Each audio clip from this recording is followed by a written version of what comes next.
diri dan mundur dari ASN. Cuman belum tanggalin. Ini kan mengunci berarti ya, mengunci para pejabat tersebut. Jadi kalau misalkan dirasa atau bupati merasa ya dalam ini, saudara GWST merasa kerjaannya nggak benar atau tidak loyal sama yang bersangkutan, tinggal dikasih tanggal sama dia sesuai dengan tanggal hari itu. Sehingga sahlah bahwa orang tersebut mengundurkan diri dari jabatannya dan mundur diri dari ASN. Seolah-olah kelihatannya orang tersebut atau pejabat tersebutlah yang mengundurkan diri baik dari jabatannya maupun dari ASN. Jadi sudah dipegang nih, gitu ya. Ini. Bagi yang tidak tegak lurus kepada bupati maka terancam dicopot dari jabatan atau bahkan mundur dari ASN. Nah kan tinggal ngasih tanggal saja seperti itu. Nah itu di situ apa letak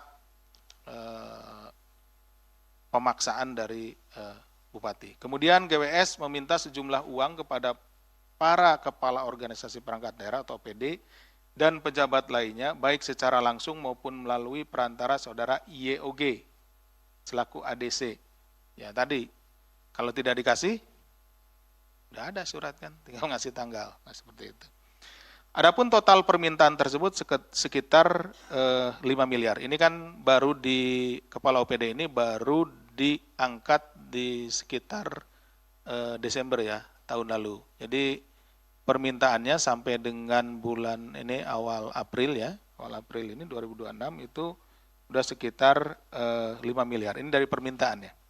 Permintaan tersebut dilakukan GWS tidaknya kepada 16 OPD di lingkungan Pemkab Tulungagung dengan besaran yang bervariasi. Jadi sesuai dengan kebutuhan, ada yang 15 juta hingga 2 miliar masing-masing OPD tersebut ya.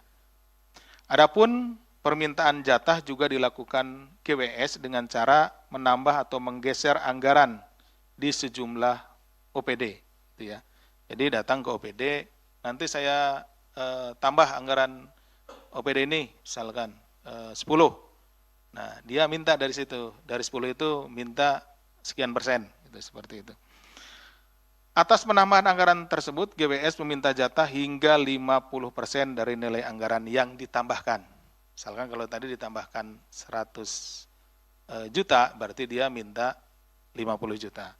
Bahkan sebelum anggaran tersebut turun atau diberikan kepada OPD tersebut. Jadi sehingga OPD tersebut ya menjadi punya utang gitu ya. Nanti mau ditambah misalkan 100 juta, nah, dia udah langsung berarti punya utang 50 juta.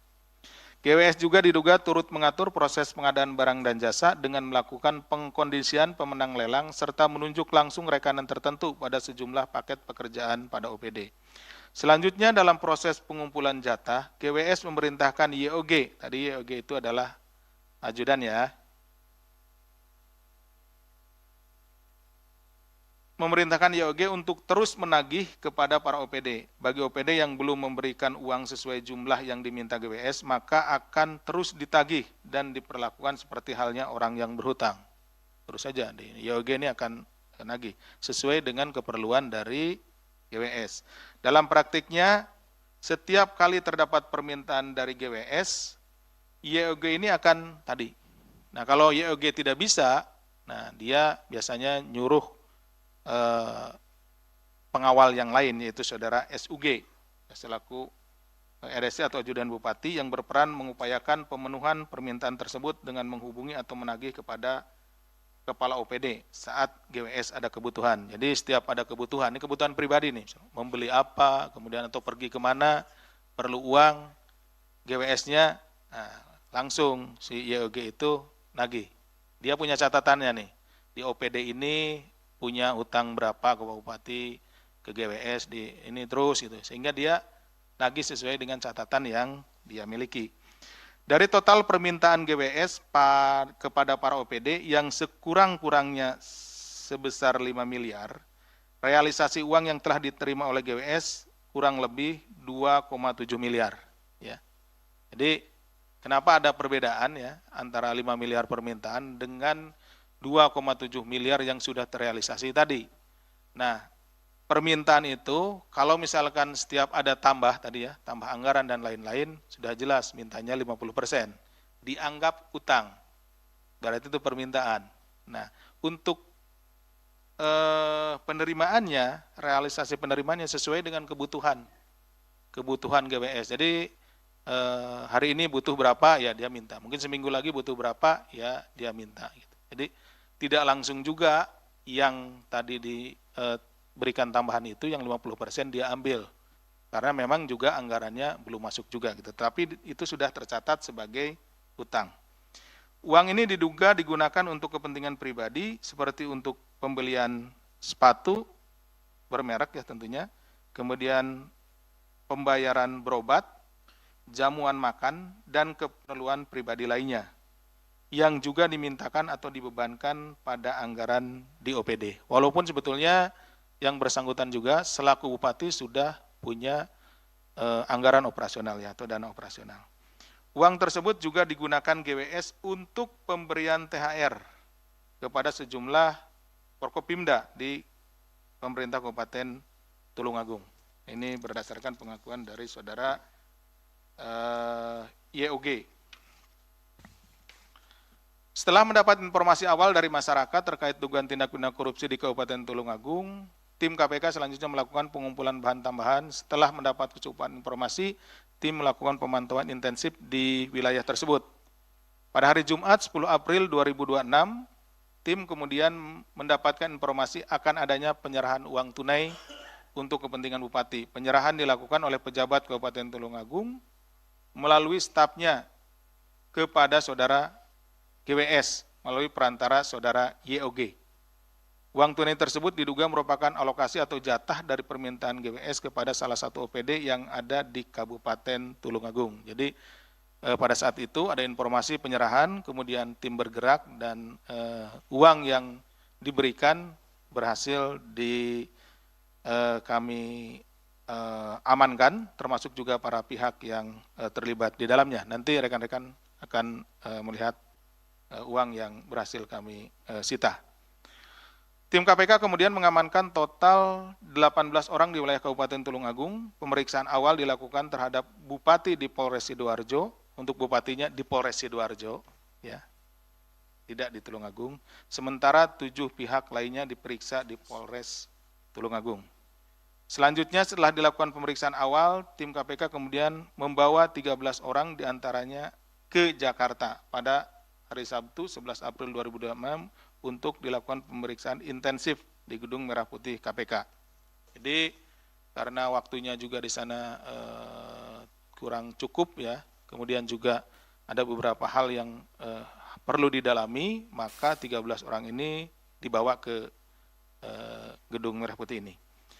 13 orang tersebut yaitu saudara GSW selaku Bupati Tulungagung periode 2025-2030, saudara YOG selaku ADC atau Ajudan Bupati, saudara WIN Kepala Dinas PUPR, kemudian saudara HAR Kepala Badan Pengelolaan Keuangan dan Aset Daerah, kemudian saudara YUL Kabag Umum Setda ya Kabupaten Tulungagung, kemudian saudara YAN Kepala Dinas Pertanian, saudara AWD Kabag Protokol dan Komunikasi Pimpinan, saudara APU Kepala Badan Kesatuan Bangsa dan Politik Kesbangpol, saudara MAC Kepala Dinas Kebudayaan dan Pariwisata, saudara RPI Kepala Dinas Sosial, saudara OSH stafnya saudara YUL, saudara JAT adik kandung Bupati, kemudian saudara SUG ADC Bupati atau Ajudan. Selain itu dari kegiatan penyelidikan tertutup ini, tim juga mengamankan barang bukti dalam bentuk dokumen, barang bukti elektronik, beberapa pasang sepatu, ya, serta uang tunai senilai 335,4 juta yang merupakan bagian dari uang senilai 2,7 miliar yang telah diterima oleh GWS dari permintaannya yang 5 miliar. Selain itu dalam pemeriksaan intensif kepada para pihak, GWS juga diduga melakukan pengaturan vendor pengadaan alat kesehatan di RSUD dengan menitipkan vendor agar dimenangkan dalam lelang. GWS juga diduga melakukan pengaturan agar rekanan menjadi pemenang dalam pengadaan penyediaan jasa cleaning service dan security di OPD Kabupaten Tulungagung. Berdasarkan kecukupan alat bukti dalam dugaan tindak pidana korupsi terkait pemerasan dan penerimaan lainnya di lingkungan Pemkab Tulungagung, KPK kemudian menaikkan perkara ini ke tahap penyidikan dan menetapkan 2 orang tersangka, yaitu Saudara GSW Bupati Tulungagung periode 2025-2030 dan Saudara YOG ADC atau Ajudan Bupati. KPK selanjutnya melakukan penahanan terhadap para tersangka untuk 20 hari pertama sejak hari ini, hari Sabtu tanggal 11 April 2026 sampai dengan tanggal 30 April 2026. Penahanan dilakukan di Rumah Tahanan Negara Cabang Gedung Merah Putih KPK. Atas perbuatan para tersangka disangkakan telah melakukan perbuatan tindak pidana korupsi sebagaimana dimaksud dalam pasal 12 huruf E kecil atau pasal 12 B besar Undang-Undang Nomor 31 Tahun 1999 tentang pemberantasan tindak pidana korupsi sebagaimana telah diubah dengan Undang-Undang Nomor 20 Tahun 2001 tentang pemberantasan tindak pidana korupsi junto pasal 20 huruf C Undang-Undang Nomor 1 Tahun 2023 tentang KUHP. Dalam kesempatan ini, KPK turut menyampaikan apresiasi dan terima kasih kepada seluruh pihak yang telah mendukung serta berkontribusi dalam peristiwa tertangkap tangan di Kabupaten Tulungagung, yaitu khususnya kepada masyarakat Tulungagung yang telah menyampaikan informasi kepada kami dan telah menjadi kontrol sosial bagi pelaksanaan tugas-tugas pemerintahan Kabupaten Tulungagung. Kemudian tentunya juga Polres Tulungagung dan Polres Sidoarjo yang telah memfasilitasi pemeriksaan terhadap para terduga pelaku dan pihak-pihak lainnya. Dan yang paling utama adalah terima kasih kami kepada rekan-rekan jurnalis yang telah meliput penanganan perkara ini. Adapun hal-hal lain yang ingin kami sampaikan, yang pertama adalah peristiwa tertangkap tangan di Tulungagung ini merupakan kali kedua yang ditangani KPK. Jadi sebelumnya juga pernah ada di Tulungagung ya, berapa tahun yang lalu. Betul, 2018 sekitar itu ya. Sebelumnya peristiwa tertangkap tangan dugaan tindak pidana korupsi Tulungagung juga terjadi 2018 yang melibatkan sama bupatinya. Selain itu pada tahun 2026 Tulungagung juga tercatat sebagai kabupaten kedua di Jawa Timur yang terjaring tertangkap tangan oleh KPK selain dari Kabupaten Madiun sebelumnya ya. Sementara selama tahun 2026 KPK juga melakukan tangkap tangan para terduga pelaku dugaan tindak pidana korupsi pemerasan di Pemkab Cilacap, Pemkab Pati hingga Pemkot Madiun. Oleh karena itu, dugaan tindak pidana korupsi yang masih terus berulang ini menjadi catatan penting untuk upaya pencegahan korupsi ke depannya, baik melalui instrumen monitoring controlling surveillance for prevention atau MCSV, maupun tindak lanjut atas hasil pengukuran survei penilaian integritas atau SPI KPK.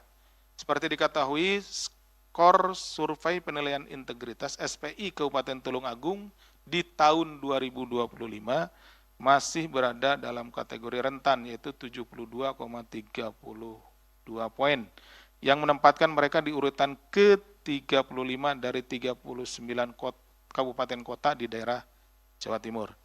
Hal ini menunjukkan masih terdapat sejumlah resiko sistemik dan sudah seharusnya Pemkab Tulungagung memberi perhatian terhadap penilaian tersebut, khususnya dalam soal tata kelola yang perlu segera ditindaklanjuti dan dibenahi oleh seluruh jajaran. Semoga